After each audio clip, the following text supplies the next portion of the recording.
इस कार्यक्रम के पुण्यार्जक हैं वंडर सीमेंट।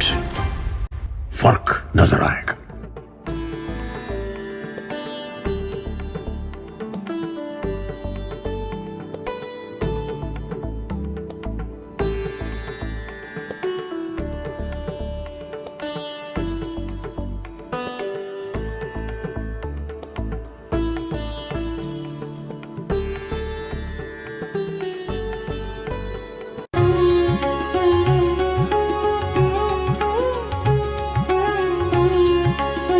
सिद्धेभ्यः जय श्री ओम नमः सिद्धेभ्यः जय श्री ओम नमः सिद्धेभ्यः सर्वमंगल मांगल्यं सर्वकल्याणकारकं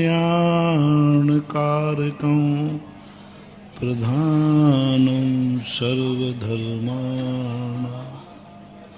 जैनं जयतु शासनम। पंच परमेष्ठी भगवान की, आचार्य श्री गुरुवर कुंद महाराज की, आचार्य श्री गुरुवर विद्यासागर महाराज की।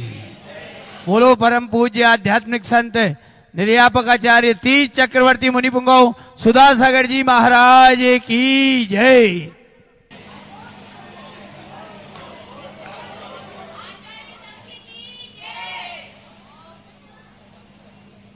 प्रत्येक व्यक्ति अपना स्वयं का कोई मूल्यांकन करना चाहिए। अपनी दृष्टि में अपने आप को अपने अनुभव से स्वयं भी उपाधि से विभूषित होना चाहिए। हम अपने आप को उस नियत धारा में न डालें जो कि नियत शक्तियां अपने आप परिवर्तित होती हैं। हम कुछ बने, हम कुछ सोचें, हम अपने आप को पहचानें। हमें दुनिया पहचाने उसके पहले क्यों ना हम अपने आप को पहचान जाएं। हमारी अच्छाइयाँ दुनिया देखे उसके पहले हम अपनी अच्छाइयों को पहचान जाएं। हमारी बुराइयाँ दुनिया देखे उसके पहले हम खुद अपनी बुराइयों से परिचित हो जाएं। ज्ञानी व्यक्ति सबसे पहले आत्म परीक्षण करता है कि मैं अपने आप को जब से होश संभाला है तब से आज तक हम अपनी दृष्टि में कुछ उठे हैं या गिरे हैं, या जैसे थे हम वैसे ही हैं। हमारे जीवन में किसकी वृद्धि हुई है? शरीर की मात्र वृद्धि हुई है, आयु की मात्र वृद्धि हुई है, अथवा गुणों की वृद्धि हुई है। आयु की और शरीर की वृद्धि हमें करना नहीं पड़ती, वो तो स्वतः ही होती है। शरीर हमें बढ़ाना नहीं, वो तो बढ़ता है। आयु की वृद्धि हमें करना नहीं, वो तो अपने आप स्वाभाविक है। हमारे अपने आप में देखना है कि हम बड़े होने के बाद कितने शांत हुए हैं या अशांत हुए हैं। हमारा आनंद बढ़ा है कि हमारा आनंद कम हुआ है।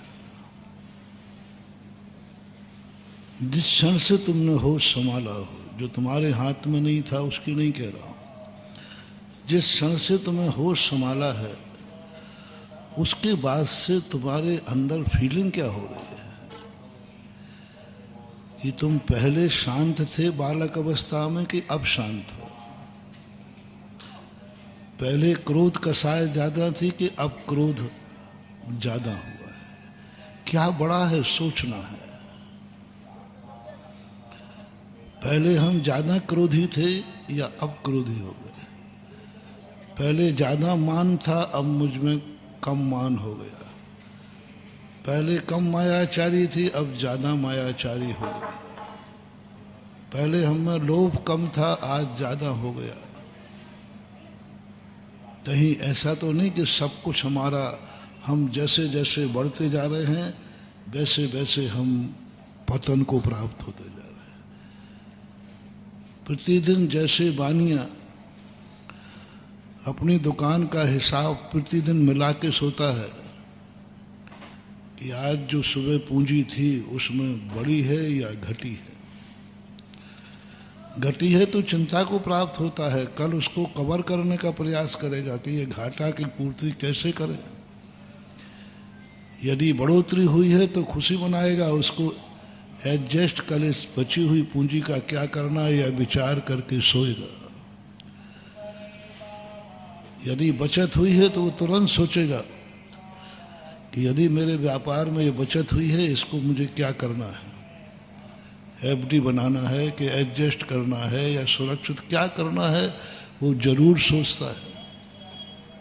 बचे हुए पैसे पर तुरंत कल्पना करता है, बल्कि आय होने के पहले सोचते हो आप लोग, यदि इसमें ये प्रॉफिट हो गई तो हम यह करेंगे। ये कल्पनाएं आती हैं आप लोगों की? नहीं, मैं ये कार्य कर रहा हूँ, पहले से प्लानिंग हो जाती है, मुझे इतना बचत हुआ तो फिर मैं उसको यह करूँगा, XYZ कुछ भी। और टेंशन ये भी रहता है कि यदि घाटा हो गया तो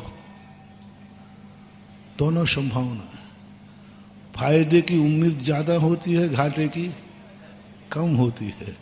लेकिन कई बार उल्टा होता है, फायदा की कम हो जाता है और घाटा। उस समय की तैयारी हमारी होना चाहिए। एक होशियार व्यापारी ये तैयारी करके रखता है, बचेगा तो हमें अपना व्यापार कैसे बढ़ाना है और घटे है तो उसको कैसे संभालना है। वो उतना ही घाटा करेगा जिसको वो संभाल सके। वो वही विराम लगा देगा कि नहीं, अब मेरे में संभालने की ताकत नहीं है, इससे ज़्यादा यदि मैंने दाव खेला तो हम संभल नहीं पाएंगे। वो तुरंत ब्रेक लगा देता है। अब यदि मैंने कुछ किया तो हमारी ज़िंदगी खराब हो जाएगी, इज्जत धूल में मिल जाएगी और लोग ना जाने हमारी रेपुटेशन को क्या करेंगे। इसलिए वह तुरंत अपने आप को विराम कर देता है। धंधा बंद करना पड़े तो भी बंद कर देता है। नहीं, अब आगे मैं रिस्क नहीं ले सकता। दिसम जो एक व्यापारी की स्थिति है, वही स्थिति एक सम्यक दृष्टि की है, मुमुक्षु की है, धर्मात्मा की है, साधु की है। हम लोग वही करते। 24 घंटे में सोने के पहले हिसाब लगाते हैं, आज मैंने अपनी ज़िंदगी में, आज के दिन में हमने कितना घाटा किया, कितना फायदा हुआ। फायदे की तो हम भी पहले से कल्पना करते हैं। यदि मैं इस साधना में सफल हो गया, यदि मैं इस ज्ञान की आराधना में सफल हो गया, यदि मैं इसमें सफल हो गया तो फिर मैं यह करूँगा, ये सफल भल हो जाऊँगा, फिर मैं ये करूँगा। विकल्पों से रहित नहीं रहता है साधु। पहले से प्लानिंग बनाता है कि यदि मेरी ये साधना सफल हो गई, मैं इस साधना को इस रूप में ढालूंगा, उसकी यह उपलब्धि करूंगा। यदि मेरे लिए प्राप्त हो गई तो, यदि मेरे शरीर में शक्ति आ गई, मैंने आज एक उपवास किया है, यदि शक्ति आ गई तो अगले बार 2 करूंगा। प्लानिंग पहले से है। पहले से प्लानिंग है कि यदि आज का उपवास सकुशल हो गया तो कल, जैसे आपने व्यापार बढ़ गया, हमारा व्यापार ही है कि यदि इतनी इनकम हो गई तो मैं अपने व्यापार को बढ़ा दूंगा, ये आइटम और रखूँगा। हम लोग इधर रहते हैं कि आज उपवास सफल हो गया, कल बढ़ा दूंगा। आज मैंने रस परित्याग किया है, एक रस, कल 2 कर लूँगा। यदि मुझे ऐसी रिद्धि प्राप्त हो गई तो मैं किसी जीव को मरने नहीं दूंगा, धर्म पर उपसर्ग आने नहीं दूंगा। पूरा का पूरी प्लानिंग होती है सम्यक दृष्टि की। यदि मुझे इतना आप ग्रस्त यदि सम्यक दृष्टि है तो वह तुरंत हिसाब लगाता है, इतना तो मुझे गृहस्थी में चाहिए है, इसके बिना नहीं चलेगा। लेकिन सम्यक दृष्टि तुरंत प्लानिंग बनाता है कि इसके ऊपर यदि हमें इनकम हुई तो मैं इसे परमार्थ में लगाऊंगा, इससे मैं परोपकार करूंगा, इससे मैं मंदिर में लगाऊंगा, इससे मैं जनवाणी का प्रचार करूंगा, इससे मैं गुरुओं के विहार आदि की करूंगा, इससे मैं तीर्थ वंदना करूंगा। यदि इतना हो गया तो इस बार सम्मेद शिखर जी जाऊंगा। ये भाव आते हैं कि नहीं? यदि हमारा यह काम हो गया, इतना तो मैं तुम्हें नहीं जा पाऊंगा क्योंकि इतने तो मेरे पास परेशानी है, फिर मैं जाऊंगा। किसी न किसी सम्यक दृष्टि हर संसार की कामना में एक धर्म की बात जरूर जोड़ेगा। यदि आपको सही में अंतरंग में धर्म हो गया है और भविष्य में भी तुम धर्मात्मा रहोगे, क्या गारंटी है? आज तुम धर्मात्मा हो, आज तुम जैन हो, लेकिन अगला भाव भी तुम ऐसे ही धर्मात्मा रहोगे, ऐसे ही तुम धर्म करोगे, ऐसे ही तुम गुरु को पा जाओगे, ऐसे ही तुम अच्छा कुल जाति पा जाओगे। क्या गारंटी? मैं तुम्हें एक बहुत बड़ा सम्मल दे रहा हूं। तुम्हारे संसार के कार्यों में मैं एक भी कम नहीं करा रहा हूं। जो भी तुम्हारे अनैतिक को छोड़कर, गलत को छोड़कर, जो कुछ भी तुम्हारे लिए चाहिए है, सबके बाद सम्यक दृष्टि एक संकल्प करेगा, यदि इसके बाद मेरे पास कुछ बचेगा तो मैं यह करूंगा। मैं तीर्थ वंदना करने जाऊंगा, मैं यह करूंगा। यदि इसके बाद भले बचे या नहीं बचे, लेकिन उसको संकल्प जरूर करेगा, इतना तो मुझे चाहिए है घर के लिए, इसके ऊपर का जो है मैं करूंगा। समय में सोचता है कि भगवान यदि इतना समय मेरे लिए घर के लिए चाहिए, इससे ऊपर यदि मेरा समय अनुकूल रहा तो मैं जरूर एक माला फेरूंगा, जरूर मैं एक जाप दूंगा। संकल्प है। यदि मेरा रहा तो, मेरा स्वास्थ्य ठीक रहा तो जरूर मैं यह सब करने के बाद ये भी करूंगा। यदि ऐसा भाव तुम्हारे अंदर हर कार्य में आता है, हर कार्य में, महिला को रोटी बनाते समय आता है भाव, मेरे घर में इतना भोजन करने वाले लोग हैं, लेकिन इससे ज़्यादा यदि बनाऊंगा तो मैं इस भोजन का क्या उपयोग करूंगा? इतने वस्त्र मुझे चाहिए है, इसके बाद बचेगा तो क्या करूंगा? मैं अपने बच्चे को पढ़ा रहा हूं, यदि पढ़ा लिया तो फिर उसके बाद क्या करूंगा? एक धर्म की चीज छोड़ दीजिए। जैसे एक बार हमने कहा था कि एक बही खाता वाला सेठ था, वो सारे खर्चे लिखने के बाद प्रारंभ की कलम वो मंदिर के दान से डालता था और अंत की कलम जब 2 लाइनें खींचता था तो भली 1 पाई सही धर्म की कलम डाल के ही उसकी 2 लाइनें खींचती थी। उस पैसे से कुछ होने जाने वाला नहीं था। सवाल होने जाने वाले का नहीं है, सवाल है कि शुरुआत भी धर्म से और अंत में धर्म से।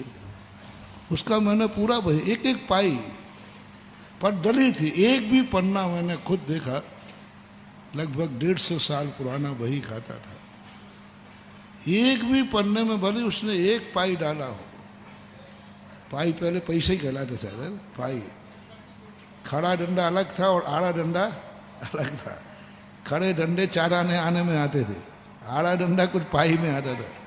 एक पाई डाला लेकिन एक पन्ना उसने नहीं छोड़ा। टोटल मैंने लगाया तो कोई ज़्यादा रुपया नहीं हुआ, मैंने 1 महीने का टोटल लगाया तो कोई ज़्यादा नहीं हुआ। पर मेरे मन में भाव आया कि देखो ये ज़्यादा तो नहीं दे पाया, लेकिन इसने ये बता दिया कि मेरे पास जो कुछ भी है उसकी शुरुआत भी धर्म है और अंत भी धर्म है। यह व्यक्ति जीवन में कितना भी इसके जीवन में संकट आ जाए, कुछ भी आ जाए, first impression is last impression. बीच में भले तुम्हारी कैसी भी परिस्थितियां आ जाए, भले तुम्हारे जीवन में ऐसी बीमारी आ जाए कि तुम बेहोश हो जाओ, लेकिन जिसने ऐसा किया है वो होश में जाने के पहले नमोकार मंत्र बोल के जाएगा और मरने के पहले 1 सेकंड को सही नमोकार मंत्र उसके मुख से निकलेगा। 1 सेकंड को सही, जिसके नियम होते हैं। एक महिला थी, कैंसर पीड़ित थी, अंत में वो कोमा में चली गई। उसका नियम था कि शांति धारा सुनकर के ही वो, अभिषेक पाठ देख करके ही वो अपना भोजन आदि करती थी। कोमा में चली गई। लोग उसको कान में सुनाते थे मोबाइल से, शांति धारा, बेहोशी में।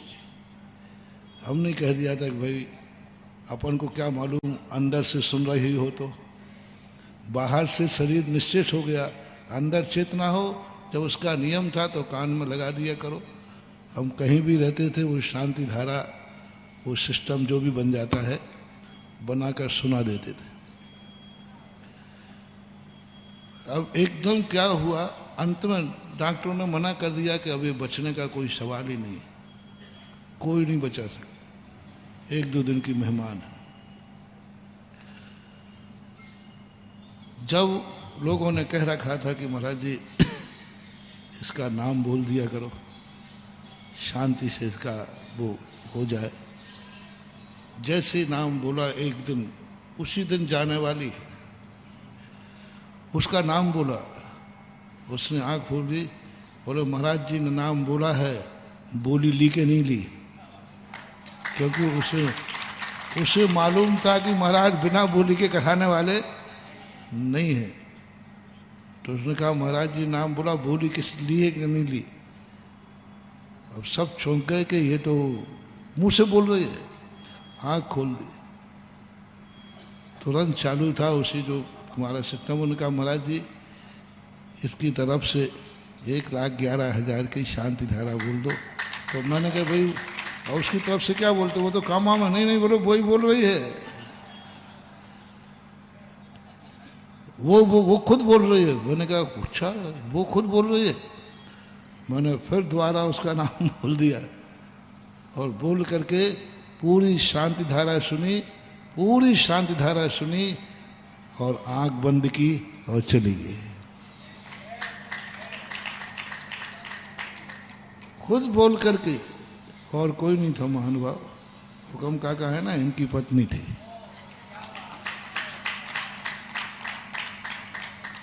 और ऐसा गजब का रूप देखो, अंदर की जो बात होती है, ये तुम लोगों को नियम देते हैं ना, और तुम लोग कहते महाराज एक आध दिन टूट भी जाए तो आप क्यों, हमको ऐसे थोड़ी है 365 दिन जाए, एक दिन छूट जाए तो 364 से क्या फर्क पड़ता है।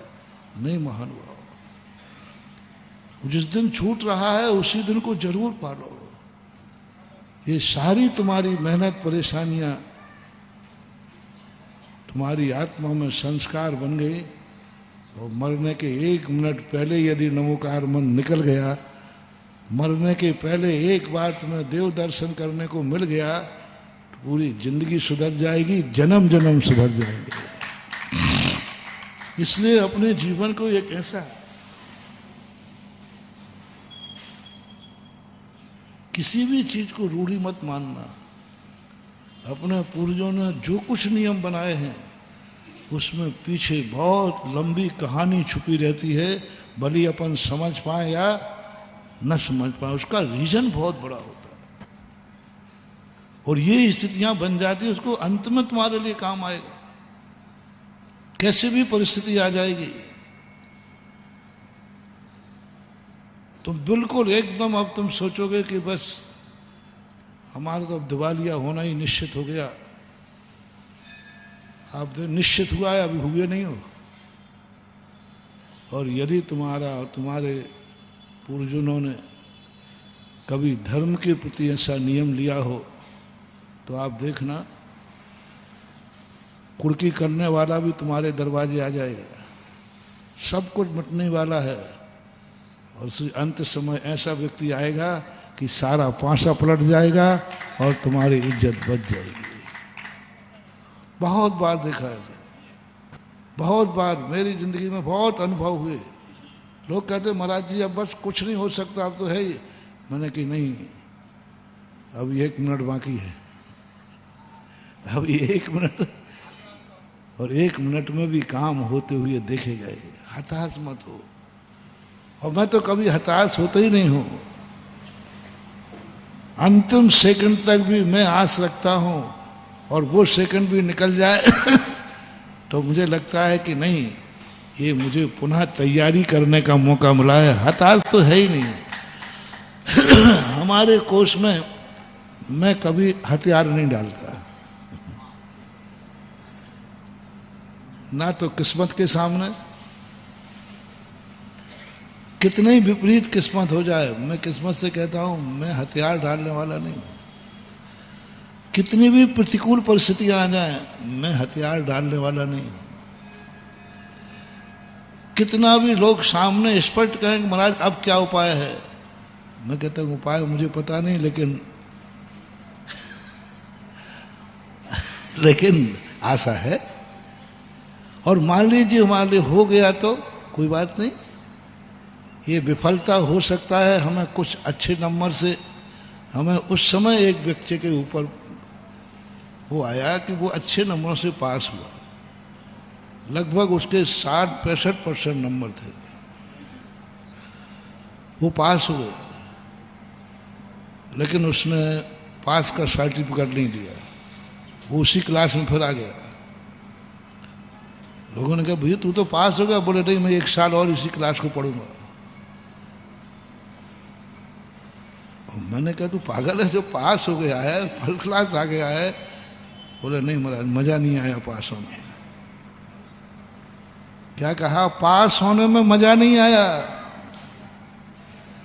मेरी तैयारी तो बहुत थी, मेरा मेरिट लिस्ट में आना है, और ये तो फर्स्ट क्लास में ही रह गया। महाराज मजा नहीं आया। मैंने कहा भैया तू इतनी बड़ी रिस्क ले रहा है, इतनी बड़ी रिस्क ले रहा है, तू 1 साल खराब कर रहा है। बोले महाराज जी कोई फर्क नहीं पड़ेगा, 1 साल हम कहीं ना कहीं कवर कर लेंगे। और उसने पास होने के बाद दोबारा पढ़ाई की, और अंत में वो मेरिट लिस्ट में 98% नंबर लाकर पास हुआ। 98%, और यहाँ 65 या कुछ ऐसे थे परसेंट। उस बच्चे की हिम्मत को देख करके मैं आज तक बहुत बार उस बच्चे की उस सीख को याद करता हूँ कि छोटी सी सफलता पाके फूलो मत, उस सफलता को विफलता में डाल दो और नई सफलता पाने के लिए हौसला बढ़ाओ। सफलता को विफलता में डालना बहुत कठिन है। 2 चीजें बहुत कठिन होती हैं। एक तो विफल व्यक्ति अपने आप को सफल मान ले, विफल व्यक्ति अपने आप को सफल मान ले, दुखी व्यक्ति अपने आप को सुखी मान ले, गरीब व्यक्ति अपने आप को अमीर मान ले। बहुत कठिन है, बहुत कठिन है। अभाव में सद्भाव की अनुभूति, अभाव में वो एक मजा अलग है। अभाव में सद्भाव की अनुभूति, गरीब है और अनुभव आनंद का आ रहा है। दुखी है, श्यालनी मांस खा रही है लौच लौच करके, और आत्मा में क्या झरना झड़ रहा है? आनंद का झरना फूटा। बहुत सुकौशल जैसे महामुनिराज, गज कुमार जैसे महामुनिराज, पांडव जैसे महामुनिराज, आग शरीर में जल रहा है और आनंद से अमृत का झरना फूट रहा है। दुख में सुख की अनुभूति बहुत कठिन है, बहुत कठिन है, बहुत ही कठिन है। अभाव में सद्भाव की अनुभूति, और यही महावीर स्वामी ने सबसे पहले सिखाया कि तुम अभाव में सद्भाव की अनुभूति करो। तुम्हारे पास कुछ नहीं होगा, लेकिन तुम्हें आनंद आना चाहिए कि मेरे पास सब कुछ है और कुछ भी नहीं है। कुछ भी नहीं है और तुम्हारे आनंद है कुछ भी नहीं। और अनुभव क्या रहा है? जो मेरे पास है वो दुनिया के पास किसी के पास नहीं है। ये अनुभूति कितना कठिन है। भूखे व्यक्ति से कहो तुम्हें भोजन की अनुभूति करो, डकार लेके दिखाओ, तो वो कहे गैस की तो ले सकता हूं। कठिन है। दुखी व्यक्ति से कहो हंस के दिखाओ, बहुत कठिन हो जाता है। परेशान व्यक्ति को कहो कि मैं परेशान नहीं हूं, बहुत कठिन हो जाता है। कांटे पैर में चुभ रहे हो और कहो मैं फूलों से चल रहा हूं, बहुत कठिन हो जाता है। और साधना इसी का नाम है, चमत्कार इसी का नाम है, इसी को बोलते हैं चित चमत्कार। सब कुछ नहीं है फिर भी आनंद की अनुभूति है। तुम रजाई में से निकल के हू कर रहे हो हैं, और ये बिना रजाई के रात भर व्यतीत करने के बाद कह रहा है आनंद ही आनंद है चेहरा है। अभाव में सद्भाव की, यही तो आता है शरणक पुराण में आता है ना कि चेलना रानी कहती है वो जंगल में एक महाराज को ध्यान में बैठे देख आई और कमरे में सो के उसका हाथ बाहर निकल गया और वो ठंडा हो गया। तो उसके मन में आया हमारे तो कमरा है, बंद कमरा है, पूरे शरीर पर रजाई है, एक हाथ बाहर निकल के ठंडा हो गया, उनका क्या हो रहा होगा? जाके देख लो, वे तो मजे में बैठे होंगे, आनंद में बैठे होंगे। कभी अपन बहुत हंस लेते हैं, कभी प्रतिकूल परिस्थितियों में हंसने की आदत डालो। हंसी तो अपन को आती है, खुशियां तो अपन मनाते हैं, लेकिन एक साधना, धर्म का चमत्कार दिखाओ।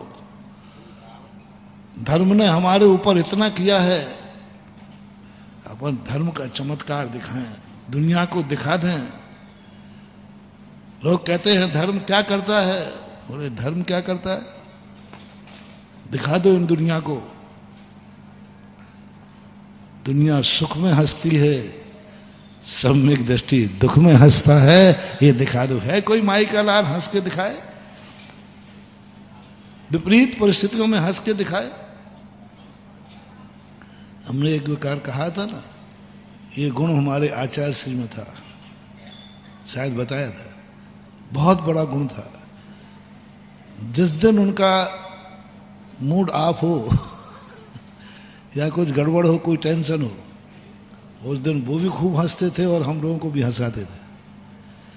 और जिस दिन वो शांत रहते थे, बिल्कुल एकदम कोई टेंशन नहीं, कुछ नहीं, उस दिन वो किसी से बोलते नहीं थे, सीरियस रहते थे। और हम लोग बोले तो हम लोग समझते थे आज आचार्य श्री बहुत टेंशन में है।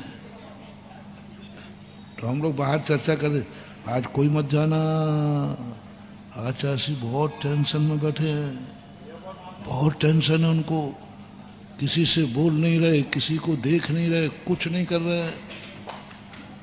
तो हम लोग भी डर जाते थे, भाई आचार्य श्री टेंशन में। नमोस्तु करने में भी दूर से कर लेते थे, बाहर से, आचार्य श्री टेंशन में। बहुत दिनों के बाद ये बात पकड़ में आई कि ये तो मामला उल्टा है,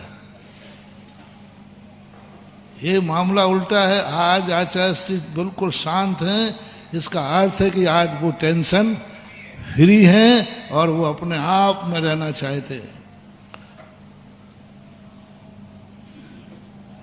और जिस दिन हंस रहे हंसा रहे हैं, इसका आदमी टेंशन है, उसको हंसी हंसी में निकालना चाह रहे हैं, हंसी हंसी में निकालना चाह रहे हैं। तुम भी हंसो हम भी हंसो, समय अपने आप कट जाएगा। ऐसे ही कभी अपन को भी कर लेना चाहिए। कभी विपरीत परिस्थितियों में भी हंसने की साधना डालो, साधना करो। अनुकूल परिस्थितियों के लिए तो हम चिंता कर कर करके मर जाएंगे, तो भी पता नहीं अनुकूलता बनेगी कि नहीं बनेगी। क्यों अनुकूलताओं का इंतजार कर रहे हो? क्यों कर रहे हो मेरे अच्छे दिन आ जाएं? टेंशन कर करके रातें खराब कर दो। क्यों कर रहे हो कि मेरे सारा वातावरण, मेरी जिंदगी में सब अनुकूलता बन जाए? भगवान से गिड़गिड़ाते हैं, हे भगवान, नमोकार की मालाएं फेरते हो, हे महाराज थोड़ा, है ना। ये अपनी एक बहुत बड़ी आदत पड़ गई है। हे भगवान, बहुत परेशान हूँ, थोड़ा थोड़ा, ज़्यादा नहीं, थोड़ी सी अनुकूलता बना दे। क्यों गिड़गिड़ाए? मुझे तो देखो, मैं तो अपनी ठकरासी तुम्हारे पे नहीं डांटता हूँ, भगवान के सामने भी ठाकुर बन के रहता हूँ। मेरे नेचर में मैं भगवान के सामने कितनी विपत्ति आ जाए कभी नहीं गिड़गिड़ाता। और कई बार तो ऐसा हुआ कि बहुत जबरदस्त विपत्ति आई, भगवान ने कहा बेटा आज तो गिड़गिड़ाएगी।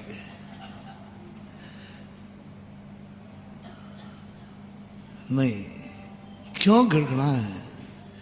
उसके लिए बहुत बड़ी मेहनत करना पड़ेगी, बहुत बड़ा मूल्य चुकाना पड़ेगा।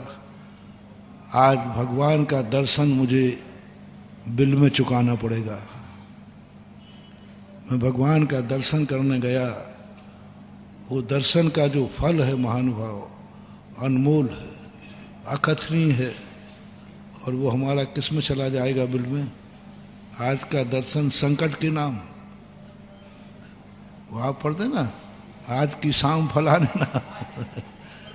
आज का दर्शन संकट के नाम, आज का दिन आंसुओं के नाम, आज का दिन गिड़गिड़ाने के नाम। 4 दिन मिले थे जिंदगी के, 2 दिन गम में चले गए, 2 दिन आरजू में। 4 दिन मिले थे जिंदगी के, 2 दिन तो गम में चले गए और 2 दिन आरजू में चले गए, रहे भौंदू के भौंदू। 2 दिन, 4 दिन की जिंदगी में क्या है? आधी जिंदगी गमों में निकाल देता है और आधी जिंदगी आरजू में उसको दूर करने में निकाल देता है। 2 दिन तो उसने कष्ट उठाए, अब 2 दिन कष्ट दूर करने में आए, और जैसे दूर करने की बात हुई तैसी जिंदगी ऐन। पिक्चरों की बात कही थी ना एक बार, होता पता नहीं क्या है, मैं समझ नहीं पाता था ऐसा क्यों होता। जब तक हीरो की दुर्दशा होती रहेगी पिक्चर चलती रहेगी, और जैसे पिक्चर हीरो के अच्छे दिन आए, द एंड। तो मैंने कहा ये तो अच्छी बात नहीं है ना। जब तक वो बेचारा दुखी रहा ठीक है, अब सुख आ गया तो अब खलनायक मारा गया, खलनायक मारा गया तो अब थोड़ा हीरो के कुछ आनंद तो दिखाओ। बेचारे ने जितने 2.25 घंटे जो आंसू बहाए उसकी हंसी तो दिखाओ। पुराणों में भी यही है। रामचंद्र जी का पूरा जीवन दिखाया जब तक संकट रहे, जैसे लौट के आए रामायण खत्म, अब राजपाट कर रहे हो। तो मैंने सोचा ऐसा क्यों करते हैं, ऐसा क्यों? बाद में बड़ा, इसमें तो बहुत बड़ा लॉजिक है, बहुत बड़ा लॉजिक है। क्योंकि वही तुझे समझाना है तू क्या कर रहा है। 2 दिन गम में गुजर कर रहा है, 2 दिन गुजारिश में, 4 दिन के बाद जिंदगी खत्म हो जाएगी। 2 दिन रोने में गुजारे, 2 दिन हंसने में गुजारे, और हंसने के बाद जैसे ही थोड़ा विराम करने का भाव आया तो नींद आ गई। हंस भी नहीं पाए थे क्योंकि उसकी गुजारिश में निकाल गए, संकट दूर करने में निकाल गए। 2 दिन भूख के गुजारे और 2 दिन भूख की रोटी कमाने में गुजार दिए। शीतलनाथ भगवान की स्तुति में कहा कि हे भगवान, कैसी है दुनिया, दिन भर मेहनत करती है, पसीना पसीना बहाती है, रात में आके थक जाता है। निशी सेरते प्रजा सोचे जीवते काम सुखे चते स्नेह दिवास मारता निशी सेरते प्रजा। क्या बात कही। और रात में बेचारा थक कर आता है, चूर हो जाता है। काय के लिए कमाया था? काय के लिए कमाया? जब खाने की बारी आई तब तो वो थक गया।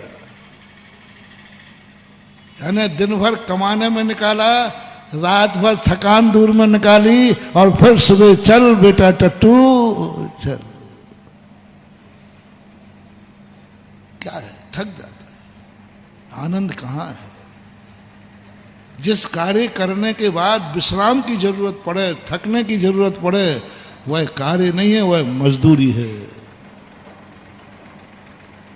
कार्य तो वह है जिस कार्य करने के बाद एनर्जी और बढ़ जाती है और ताजगी आ जाती है। और तुम तो थक गए, दिन भर कमा के आए, ऐसे आते हो मुझाने से थके हुए आते। 2 दिन गम में गुजर गए, 2 दिन आरजू के, 4 दिन की जिंदगी खत्म हो जाती है।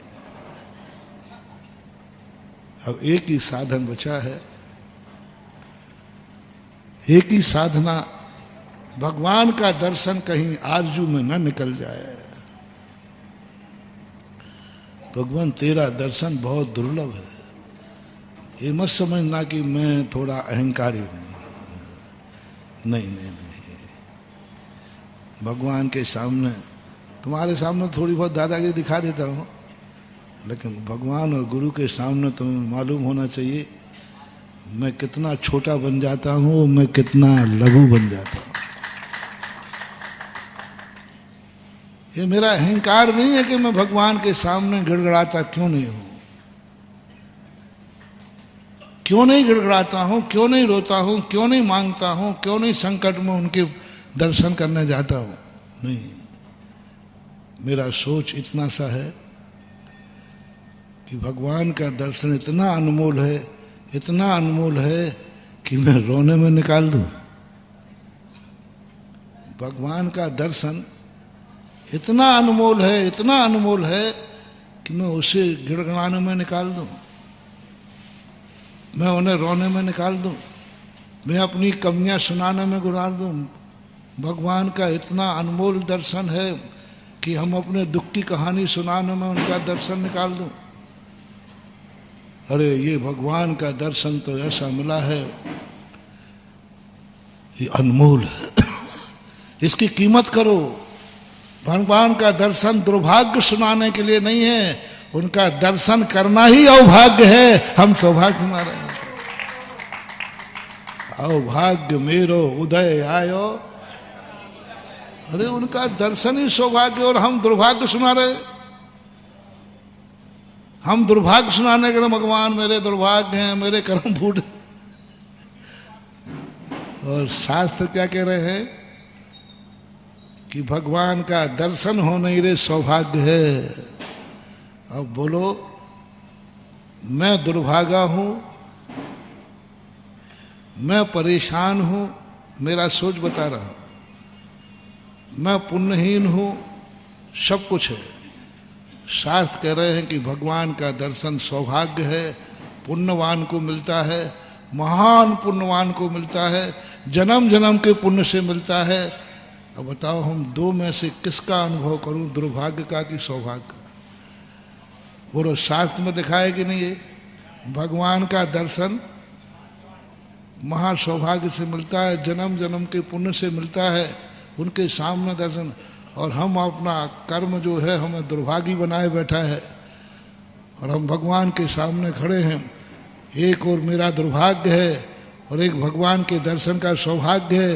इन दोनों में से मैं क्या करूं? मैंने जग की अजब तस्वीर देखी, एक हंसता है 10 रोते हैं। मैंने जग की अजब, क्या करूं मैं?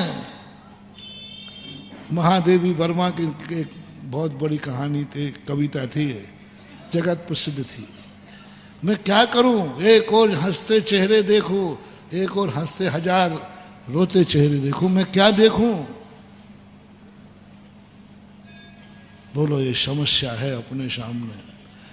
अपनी किस्मत पर रहूं या भगवान के दर्शन का आनंद मनाऊं? मैं क्या करूं?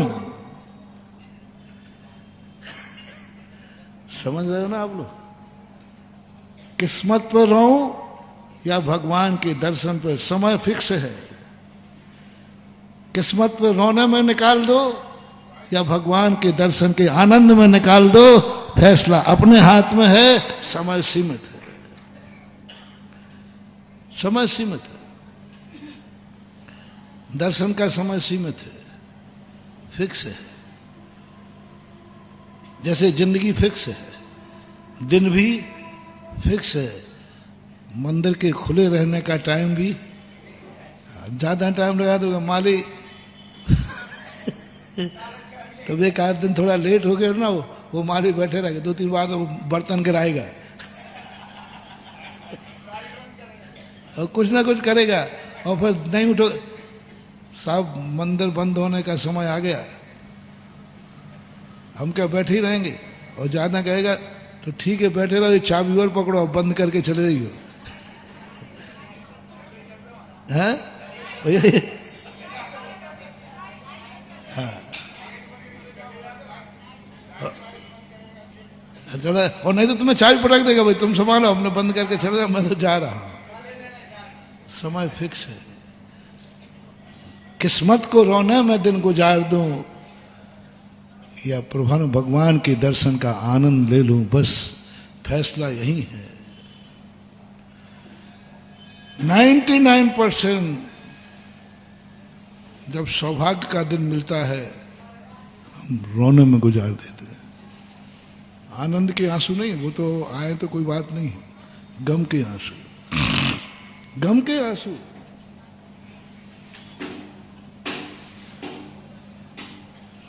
आनंद के आंसू तो कोई मनाई होती नहीं, वो तो आते ही हैं। वाणी गद गदयन बपू पुलकयन नेत्र द्वयम श्रावयन, वो तो आते हैं।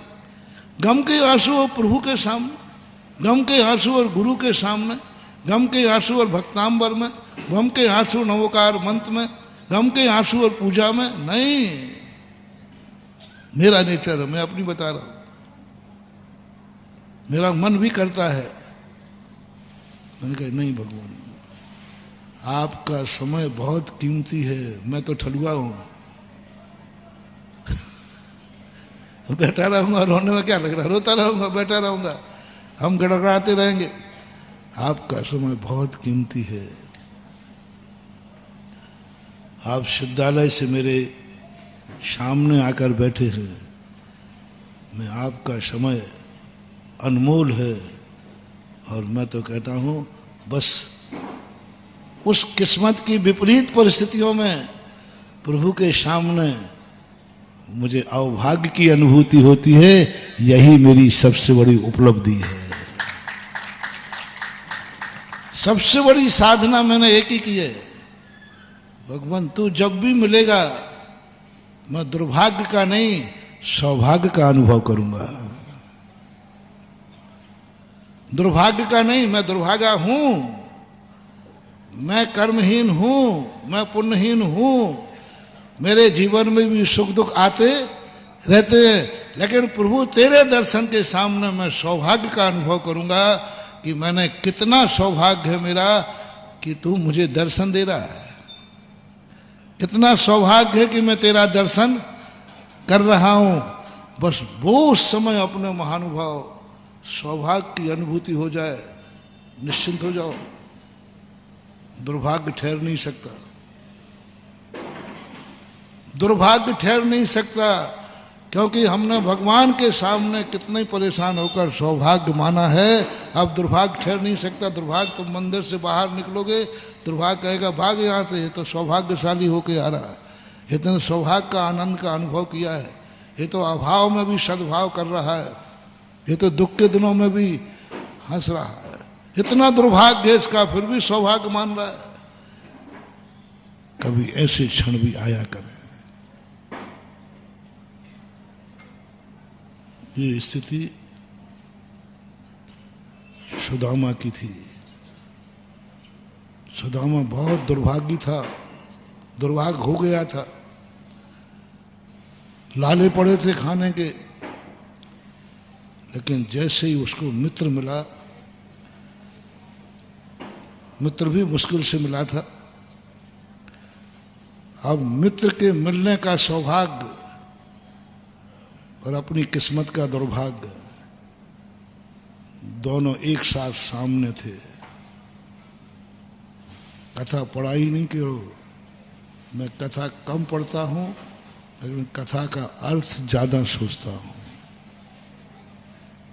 दी सेम वही दशा थी। एक और किस्मत का दुर्भाग्य था, सुदामा का बहुत दुर्भाग्य था। पूरे घर की मौत सामने खड़ी थी, मौत सामने खड़ी थी, कोई 3 दिन से अन्न का दाना नहीं गया था, ऐसा दुर्भाग्य था। शरण पाने आया था, भीख मांगने आया था, 2 रोटियां मांगने आया था। क्या होगा? सुदामा ने सोचा मित्र के मिलने का सौभाग्य और किस्मत का दुर्भाग्य दोनों विपरीत हैं कि एक ही है।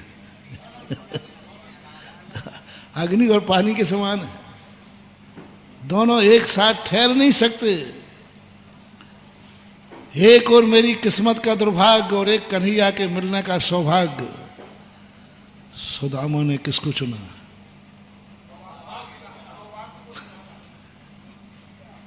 ये कहानी जब मैंने बहुत पहले पढ़ी थी, मुझे तो हर कहानी से, मैं तुम्हारे लिए कभी नहीं पढ़ता, मैं अपने लिए पढ़ता हूँ और मुझे उससे शिक्षा मिलती है। तो मैंने कहा ना कि मैं तुम्हारे लिए कभी मैंने पढ़ के नहीं आया, सब कुछ मैंने अपने लिए पढ़ा है, उसमें ही से तुम्हें दान दे देता हूँ। सस्याति सर्गो दान, और दूसरे का भी माल नहीं देता हूँ। पड़ोसी में चोरी करके दान दे देना ठीक है क्या? नहीं। स्वस्याति सर्गोदान। मैं अपने लिए कोई भी कहानी पढ़ता हूँ तो उसमें यही सबसे पढ़ने के बाद हमें ये लगता है इस कहानी को पढ़ने से क्या शिक्षा मिलती है। पहले कोर्स में भी पढ़ा जाता है, किताब पूरा लेसन्स लिख देंगे ना, फिर नीचे क्या लिखते हैं, इस कहानी से हमें क्या शिक्षा मिलती है। और यही हमारे पूज्यवर पूज्यपाद स्वामी की क्या गजब की कला है। हर सूत्र के बाद वो लिखते हैं इस सूत्र को लिखने की क्या जरूरत थी, इस सूत्र को लिखने की क्या जरूरत थी, ये सत्य बोलने की क्या जरूरत थी, इससे क्या शिक्षा मिलती है, ये 12 भावना की क्या स्थिति, 22%। हर एक सूत्र में ऐसा एक सूत्र भी नहीं गया जिसमें कहीं ना कहीं से उन्होंने ये ना लिखा हो कि इस सूत्र से हमें क्या शिक्षा मिलती है। हमें, दूसरों के लिए नहीं, मुझे क्या मिलती है। चाहे मैं खुशी का भी कोई भी पेपर में भी पढ़ता हूँ, कभी कभी आप लोग रख जाते हो तो पलट लेता हूँ, शायद उसमें भी मैं पढ़ के सोचता हूँ इस पेपर पढ़ने से तुम्हें क्या लाभ है। मैं इसलिए नहीं पढ़ता हूँ कि आप लोग पढ़ते हो, क्योंकि आप लोग तो क्या पढ़ते हो, वो बीच में व्यापार का पन्ना आता है वही खोलते। और हम जो कुछ भी पढ़ते हैं, चाहे तुम्हारा एक्सीडेंट पढ़े, चाहे कोई घटना, तुरंत सोचते हो इसको पढ़ने से तुम्हें क्या शिक्षा मिली। तो सुदामा की जब ये बात पढ़ी, सुदामा देखें क्या निर्णय करते हैं। एक ओर के मित्र के मिलने का सौभाग्य और एक किस्मत का दुर्भाग्य। गजब हुआ। सुदामा ने फैसला किया, दुर्भाग्य तो आते रहे हैं, आते रहेंगे, ये सौभाग्य दोबारा नहीं मिलेगा। ये सौभाग्य है हमारा।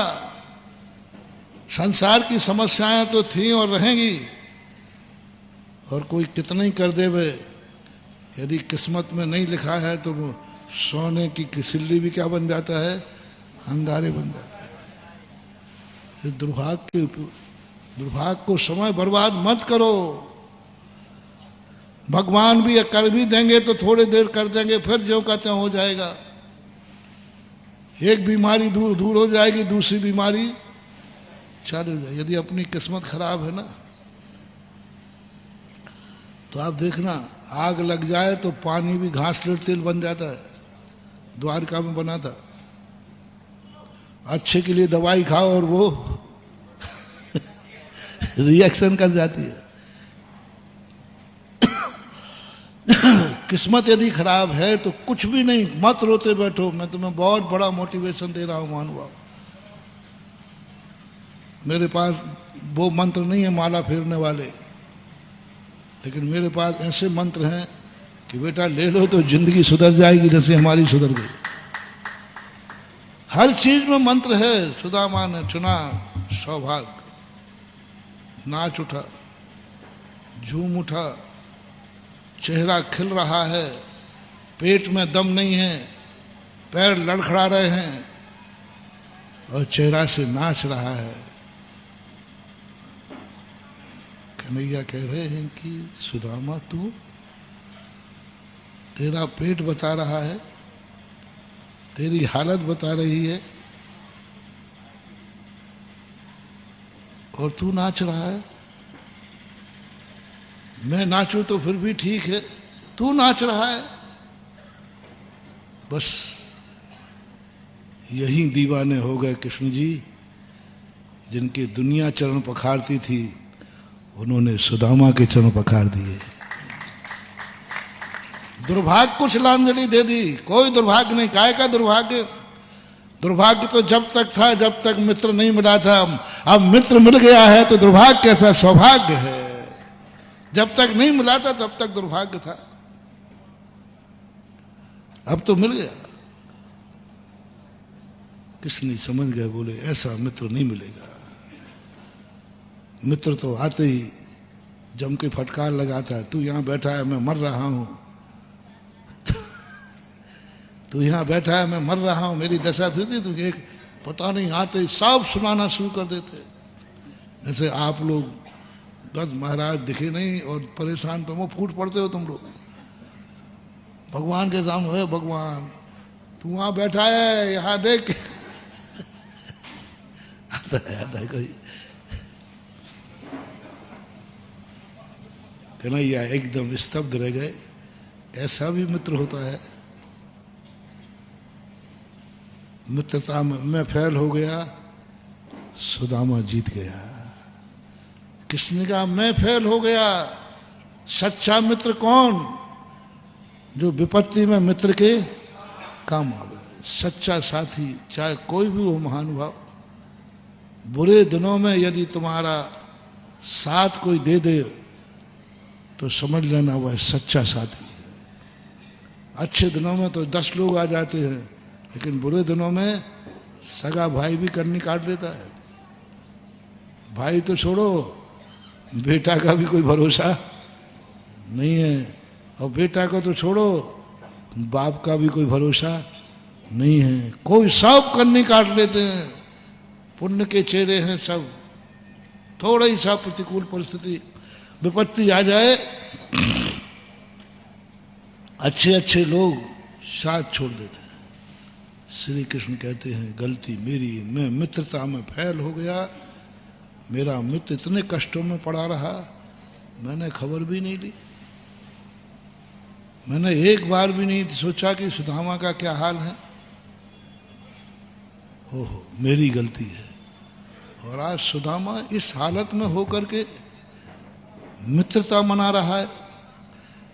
इस हालत में होकर के वो हंस रहा है, वो खुशी मना रहा है, वो झूम रहा है, फूला नहीं समा रहा है। राजगद्दी पर मैं बैठा हूं, आनंद इसको आ रहा है, वैभव मेरे है और आनंद इसको आ रहा है। यही सही भक्ति है, यही सही भक्ति है। कमल का फूल सबसे ज्यादा शुभ क्यों माना जाता है? सारे फूल होते हैं सुगंधित हैं, गुलाब को तो मान राग की दृष्टि से अच्छा मानते हो, लेकिन पूजा में सबसे ज्यादा शुभ कौन सा है? भगवान किस पे बैठते हैं? कमल की आकृति होती। जितने पूज्य पुरुष हैं उन्हें कमल का ही रूप बनाया जाता है, भले पाषाण का हो, लेकिन बोलोगे क्या? कमलासन, गेंदासन। गेंदा तो तुम लोग गाते रहे हो, ससुराल गेंदा फूल।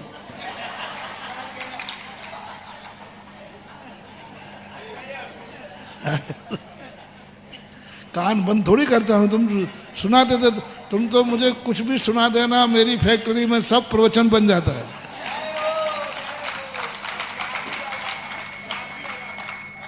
और वो सब गाते हैं, ससुराल गेंदा फूल, ससुरा ऐसा सासू ऐसी, ससुराल गेंदा फूल। लेकिन पूजा के संबंध में कोई फूल को स्थान नहीं दिया गया। सबसे बड़ा फूल माना गया कमल का फूल। क्यों बड़ा है? इसलिए सहस्त्र दल कमल, वहां भी कमल ही है। गेंदा में सबसे ज्यादा पाखुड़ियां होती हैं, छोटी छोटी, लेकिन उसको नहीं लिया गया। क्यों लिया गया? इसका बहुत बड़ा रीजन महानुभाव है। क्योंकि कमल का फूल एक ऐसा फूल है जो किसी की ऊंचाइयां देखकर खुश होता है, किसी को ऊंचाइयों पर देख के खुश होता है। गुण शुभ प्रमोदम, वह व्यक्ति सबसे ज्यादा जिंदगी, एक और मोटिवेशन ले लो, तुम्हारी जिंदगी में जब जब तुम्हें किसी गुणवान को देखकर तुम्हारा मन प्रफुल्लित हो जाए, समझ लेना तुम्हारे अच्छे दिन चालू होने वाले हैं। बहुत बड़ा मंत्र दे रहा हूं। तुमसे ज्यादा खुशी व्यक्ति को देखकर तुम्हें प्रमोद भाव आ जाए, तुम्हारे बहुत अच्छे दिन आने वाले हैं। और तुमसे अधिक गुणवान को यदि तुम्हें ईर्षा हो जाए, जेलसी हो जाए, समझ लेना तुम्हारे बुरे दिन आने वाले हैं। कमल देखो, सूर्य आकाश में है, वो तालाब में है। सूर्य के निकलते ही वो खुश हो जाता है, खिल जाता है, खिल जाता है। सूर्य डूब जाता है, मुरझा जाता है। कवियों ने, नीतिकारों ने कहा इसका नेचर ये है, मैं भली जमीन पे हूं लेकिन कोई तो आकाश में है। मैं भली जमीन पे हूं लेकिन कोई तो आकाश में है। उसकी आकाश की ऊंचाइयां ही उसको प्रफुल्लित कर देती हैं। इसका नाम है भक्ति। कोई तो आकाश में है। मैं भली जमीन में हूं, मैं भली कीचड़ में हूं, लेकिन कोई तो आकाश में है। बस यही तो भक्ति उमड़ती है। मैं भली संसारी हूं, मैं भली पापी हूं, मैं भली कैसे ही हूं, कोई तो है इस दुनिया में जो वीतरागी है। कोई तो है भगवान जो वीतरागी है। मैं भली जैसा हूं तो हूं, कोई तो है। और भगवान को देख करके जो आनंद भाव आया यही है। भगवान मैं तो पापी हूं, अधम हूं, पतित हूं, अपावन हूं, लेकिन खुशी इस बात की है कि मेरा भगवान पवित्र है। खुशी किस बात की है? भक्ति और कुछ नहीं बंधुओं। पूरी निंदा देखो, आप आदिनाथ भगवान की पूजा पढ़ो पुरानी वाली, क्या निंदा की है भक्त ने। पुरानी वाली आदिनाथ की पूजा है। चारों गतियों के भगवान, मैं कहाँ कहाँ गया, मैंने क्या क्या किए, ऐसी गजब की अपनी निंदा की। फिर पूछा कि जब तेरी ये दुर्दशा है तो फिर हंस क्यों रहा है? बोले मेरी तो दुर्दशा है, लेकिन मेरा भगवान इन सबसे ऊपर है। भगवान से मुझे कुछ नहीं मिलना, कुछ नहीं देना, वो भगवान है तो है, लेकिन पता नहीं क्यों मैं भली पतित हूं, लेकिन तू पावन है, यही मेरी खुशी का राज है। समंत भद्र महाराज ने यही कहा, तुम एक गुण सीख लो, यदि तुम पवित्र नहीं बन सकते हो, तुम महान नहीं बन सकते हो, तुम गुणवान नहीं बन सकते हो, कोई बात नहीं, बस गर्व कर सको मैं कैसा भी पापी हूं। सब कह देना, सब कह देना, मैं पापी हूं, मैं दुष्टी हूं, मैं मायावी हूं, मैं लोभी, सब कुछ हूं, पर एक सौभाग्य मेरा कि मेरा भगवान वीतरागी है, वो शुद्ध है, मेरा गुरु शुद्ध है। मैं जैसा भी हूं तो हूं, लेकिन मेरा गुरु, एक जरूर गर्व करना। जैनियों के लिए एक गर्व की बात है,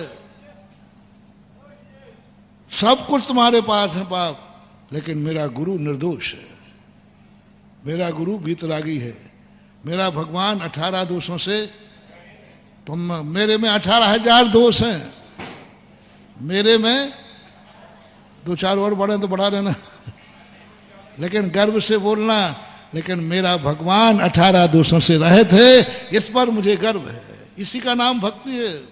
गुण सुख प्रमोदम सारे मंत्रों में श्रेष्ठ मंत्र है।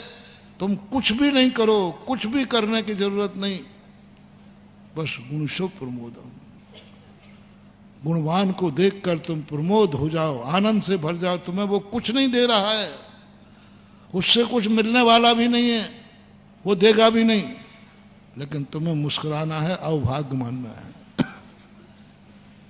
वो कुछ भी नहीं देगा, किंचित मात्र भी नहीं देगा, लेकिन वो इतने आगे पहुंच गया है, बस तुम उसको देखकर खुश हो जाओ। कमल कभी आकाश में नहीं पहुंचेगा। सूरज ने कमल को क्या दिया है, जो कमल सूरज पर फिदा है। एक बहुत पहले कविता लिखी थी सूरज जैसी कमल को लेकर के, हे कमल सूरज ने तुझे क्या दिया है जो तू उस पर फिदा है। तो कमल कहता है, यही लेन देन तो हमने छोड़ दिया है, बस इसी से मेरी निस्वार्थ भक्ति है। बहुत बड़ी थी, भाव शब्द तो भूल गया।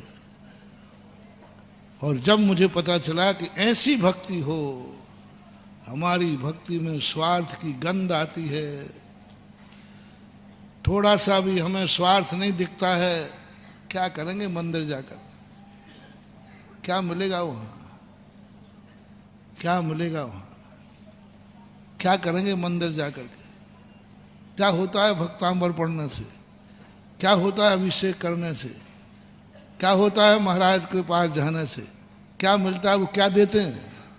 आजकल के लोगों के एक ही है, इससे क्या होता है मम्मी, उससे कहो भाई नमोकार, तो इससे क्या होता है, इससे हमें क्या मिलता है। एक अक्सर कर लोग कथाएं सुनाते हैं, एक पेड़ था, वो बच्चे लोग उसके नीचे खेलते थे। हमारे संघ के हमारे महाराज थे क्षमा सागर जी, वो इसको अक्सर कर सुनाया करते थे।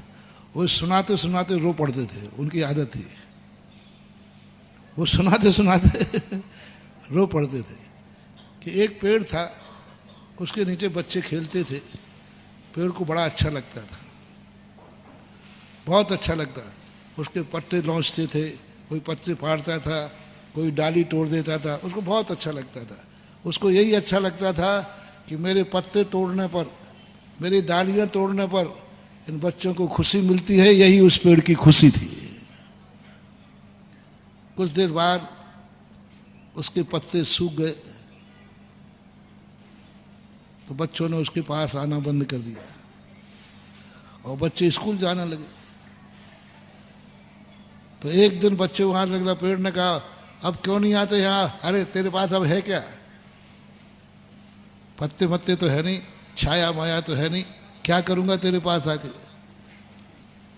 पेड़ ने कहा तो क्या करे? बोले तेरे पास ऐसा है कि मेरे पास मेरे लिए लकड़ी चाहिए, पेंसिल चाहिए, बर्ता चाहिए, हमें कुर्सी चाहिए। अब मैं पढ़ने लगा हूं और पढ़ करके मैं अब ऑफिस वगैरह भी सब है मेरे पास, मुझे टेबल चाहिए, कुर्सी चाहिए। तो वृक्ष कहता हाँ है, आओ कुल्हाड़ी लाओ और मेरी डालियां काट के कुर्सी बना लो। मुझे खुशी होगी कि हमारी डालियां कटने से, हमारे हाथ पैर कटने से हमारे बच्चों को कम से कम बैठने को कुर्सी मिल गई। उसके बाद कहा, फिर आना बंद हो गया, डालियां काट ली। स्वार्थी ठहरा मनुष्य तो। डालियां काट ली, कुर्सी बना ली, टेबल बना ली, फिर आना बंद कर दिया। फिर आना बंद कर दिया। बोले एक दिन निकला बच्चा, बोले भाई आप क्यों नहीं आते? बोले क्या करूं तेरे पास आकर के, अब क्या बचा है? डालियां थी वो भी, अब क्या बचा तेरे पास? ठूठ। मुझे विदेश जाना है, समुद्र पार, क्या है तेरे पास? फिर कहता आओ आओ है, मेरा तना काटो, इसकी नाव बनाओ और जाओ विदेश की यात्रा करो, मुझे खुशी होगी। और मानव ने दया नहीं दिखाई, उस पेड़ को काटा, पेड़ की नाव बनाई और चला गया। पेड़ मार जमीन में जाकर के धंस गया, लेकिन खुश था कि मैं कम से कम किसी के काम आ सका। पेड़ खुश था कि मैं किसी काम आ सका। आज मेरा तना किसी की नाव बन गया, आज मेरी डाली किसी की कुर्सी टेबल बन गई, आज मेरे पत्ते किसी को छांव बन गए। वो मिटता गया, मिटता गया और स्वार्थी माना उसको छोड़ता गया। ये भी नहीं सोचा कि इस पेड़ को काट दिया है, कम से कम पानी देकर इसको, तो यही स्थिति बन जाती है। हर व्यक्ति, हर संसार में स्वार्थ की एक ऐसी गंध हो गई है। हर चीज में आप देखना, आजकल के बालकों से, आजकल के बच्चों से कोई भी बात करना, वो एक ही प्रश्न का, इससे क्या होता है? इससे चल महाराज जी आशीर्वाद देंगे, तो इससे क्या होता है? महाराज ऐसा हाथ उठाए, इससे क्या होता है? प्रतिदिन सुबह से कहे थूबन जी जाना है, इससे क्या होता है? हाँ, आजकल के ये जनरल प्रश्न हो गया। ये हमारी जिज्ञासा में प्रश्न भी आते हैं। आजकल बच्चे पूछते हैं मंदिर जाने से क्या होता है, महाराज के प्रवचन सुनने से क्या होता है। ऐसी मेमोरी भर दी है आज के विज्ञान ने कि बिना स्वार्थ के तुम कोई काम करने नहीं। पहले स्वार्थ देखो क्या होता है। जिंदगी में कुछ कार्य बिना स्वार्थ के भी किया करो भाई। जिंदगी में कुछ कार्य परोपकार के लिए भी क्या करो भाई। उस पेड़ ने कभी कभी दूसरों के लिए भी मिट जाया करो भाई। वह पेड़ मिट गया लेकिन खुश है, कम से कम मैं मिटने पर किसी के काम तो आ सका। ये आदत यदि अपनी जिंदगी में आ जाए, इतना नहीं कर सकते हो तो कम से कम दूसरे की बढ़ोतरी देखकर खुश तो हो जाओ। कमल का ये गुण सबसे बड़ा कि सूर्य आकाश में देख करके वो खुश होता है। कली कली खिल जाती है, रोम रोम, वो अभी कीचड़ में ही है, वो अभी तालाब में ही है, उसको कुछ नहीं मिलना। ना सूरज कभी नीचे आएगा और ना कमल कभी ऊपर जाएगा। फिर भी कैसा प्रेम, इसको बोलते हैं प्रेम। सुन रहे हो रे लैला मजनू? हाँ, प्रेम प्रेम प्रेम। पाक उफा कर दो। आजकल प्रेम ने क्या रूप ले लिया? प्रेम, बस चौकटा रह गया, चौकटा रह गया। और ऐसी स्थिति बन गई। होते वैसे आज भी ऐसे हैं, ऐसे लोग हैं। एक दोनों में प्रेम हुआ और दोनों के लिए बहुत सच्चा प्रेम था, बच्ची उसकी ज़िंदगी में आ रही थी, लेकिन उसने एक ही बात कहा कि मेरे माँ बाप दुखी हैं और मेरा धर्म छूट जाएगा, मेरे गुरु छूट जाएंगे। मैं गुरु को बहुत चाहता हूँ और वो मेरे से आहार नहीं लेंगे। गजब की बात। मेरे पास केस आया, वो बच्ची ने कहा कि मैं खुद चलूँगी। आके बात की, मैंने कही बेटा मैं कुछ नहीं कर सकता। उसने तुरंत किया, मैंने इनसे सच्चा प्रेम किया है, यदि मेरे कारण उनके गुरु छूटते हैं तो मैं इनको छोड़ती हूँ। गजब गजब का। उन्होंने कहा मेरे कारण से गुरु छूटते, मैं वो पापन नहीं हूँ कि मैं इनको जीवन में पा करके मैं इनको बर्बाद कर दूँ। मेरे कारण से इनके माँ बाप दुखी होते हैं, नहीं, मेरे कारण से मैं इनके माँ बाप दुखी हूँ, इनके घर को बर्बाद कर दूँ। क्या उसने 15 मिनट के अंदर मुझे हिला दिया। मैं इनको चाहती हूँ और इनके माँ बाप दुखी हो जाए, इनका घर बर्बाद हो जाए। हमारी तो साल भर का प्रेम है, इनकी माँ का तो 25 साल का प्रेम है। मेरे 1 साल के प्रेम में 25 साल के प्रेम को खपा दूं? मैं इतनी पापन नहीं हूं, मैं इतनी निकृष्ट नहीं हूं। नहीं, उसने कहा कि नहीं, माँ का प्रेम पत्नी के प्रेम से अनंत गुना बड़ा होता है। वो उनको समझा रही है, तुम क्या गलती कर रहे हो, माँ के प्रेम को छोड़ दो। अरे स्त्रियों का प्रेम तो क्या कब टूट जाए कब हो जाए, दुनिया में एक ही संबंध है जिसकी तलाक नहीं होती, जिसका नाम है माँ पिता। हर प्रेम की तलाक है। आप लोग शादी विवाह में तलाक हो जाती कि नहीं? हाँ, क्या क्या हो जाता है वो तो, लेकिन आज तक माँ बाप का तलाक नहीं होता, इनका डाइवर्स नहीं होता। कितने ही करो, पत्नी तलाक देकर तुम्हारा गोत्र बदल देगी, लेकिन तुम माँ बाप को मारने के बाद भी प्राण ले लोगे तब भी बल्दियत नहीं बदल देगी, बल्दियत तो वही रहेगी। उसने कहा नहीं, माँ बाप दुखी हो जाए। मैं इतनी पापन हूं कि मेरे कारण जिन्होंने तुम्हें जन्म दिया 25 साल, जिसको मैं चाहती हूं उसका घर बर्बाद नहीं करूंगी। गुरु छूट जाए, मैं इतनी पापन हूं क्या?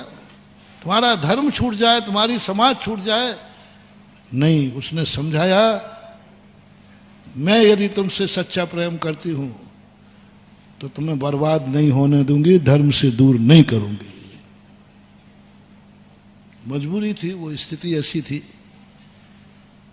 और उसने त्याग किया और कहा मैं तुम्हारे इसके लिए अगले जन्म में इंतजार करूंगी धर्म के साथ में। तो ऐसे प्रेम भी प्रेम होते हैं। ऐसा प्रेम, मैंने तो लैला मजनू की बात कही, ऐसा प्रेम कह दूं? कहूंगा तो सही। ऐसा प्रेम तो जिसको तुम शादी करके लाए हो ना, वो भी तुम्हें इतना नहीं करेगी। शादी करके लाए हो, वो भी ये कह दे कि नहीं, मेरे खातिर तुम अपने माँ बाप को नहीं छोड़ोगे। ऐसे भी केस हैं कई। बच्चा माँ बाप से अलग हो रहा है, पत्नी कहती नहीं, गलत है, गलत है। मेरी जिंदगी में तुम, मैं कब की हूं तुम्हारी? ये तो तुमने जन्म दिया है, खून है तेरे शरीर में। ऐसे लोग भी हैं। आज की प्रत्येक नारी यदि अपने पति से सच्चा प्रेम करती है तो मैं अपनी भक्तनों से कहना चाहूंगा, एक ही बीड़ा उठा के जाओ ससुराल। मेरे घर में तुम्हें अलग होना है तो मेरे पहले अलग हो जाओ। मेरे जाने के बाद घर में फूट नहीं होगी, घर एक रहेगा। मैं वो कलंकित होने वाली नहीं हूं कि जे आई घर को खा गई, घर को फोड़ गई, हमारे बच्चे को भी ले गई। सबसे बड़ी बद्दुआ है ससुराल में कि जब, क्योंकि बहुत प्यारा बच्चा था, उसका आज्ञा में था, तुम्हारी शादी के बाद बच्चा तुम्हारे साथ चल के अलग हो गया, माँ कभी अपने बेटे को दोष नहीं देगी। वो यही कहेगी बेटा बेटा दोषी हो ही नहीं सकता। 25 साल से देख रही हूँ, जब से आई है। सासू क्या बोलती है, ये आई है नहीं, वो शब्द मैं नहीं बोलूंगा, तुम ही बोलो ना। पता नहीं कितना गंदा शब्द बोलते हैं, डाकन फाकन क्या करते ये बेटे को खा गई, बेटे को ले गई। ये बद्दुआ, ऐसी बद्दुआ है महान भाव, ऐसी बद्दुआ है। इस बद्दुआ के मिटाने के लिए भगवान और गुरु कोई समर्थ नहीं है। मैं हर बिटिया से कहना चाहूँगा, शादी करो या करो ना करो, लेकिन कभी सासू की ये बद्दुआ मत लेना। ये पहले से एग्रीमेंट करो कि मेरे कारण से तुम, मैं घर को नरक बनाने नहीं आई हूँ, मैं भाई भाई के प्रेम को तोड़ने नहीं आए हूँ। तुम दोनों भाई ऐसे रहते हो, राम राम, मैं तोड़ने आऊँ, मेरे कारण से टूटे नहीं हो गए। मैं घर में लक्ष्मी बन के आई हूँ, भाई भाई में फूट नहीं डालने दूंगी, माँ बाप को अलग नहीं होने दूंगी। मैं इस घर को स्वर्ग बनाऊंगा। तुम्हें अलग होना हो तो हो जाओ, मैं तो सासू के साथ रहूंगी बस। यदि कभी तुम्हारा पति जिद करे कि नहीं मैं तो अलग होंगी, तो स्पष्ट कह दीजिए तुम्हें अलग होना हो जाओ, मैं तो अपनी सासू से अलग नहीं होंगी। एक आध दिन करके देखना, एक आध कोई करके देखना और कह देना जाओ तुम्हें जहां जाना है जाओ। मैंने जिस सासू को अपनी माँ माना है उस सासू को नहीं छोड़ सकूंगी। मैं ये भरा पूरा परिवार नहीं छोड़ सकती, चाहे भली हम मुझे रूखी खाने मिले तो मिले, लेकिन परिवार में रहूंगी। यदि ये शब्द नारी सीख ले, आज भी सारा भारत स्वर्ग बन सकता है, राम राज जा सकता है।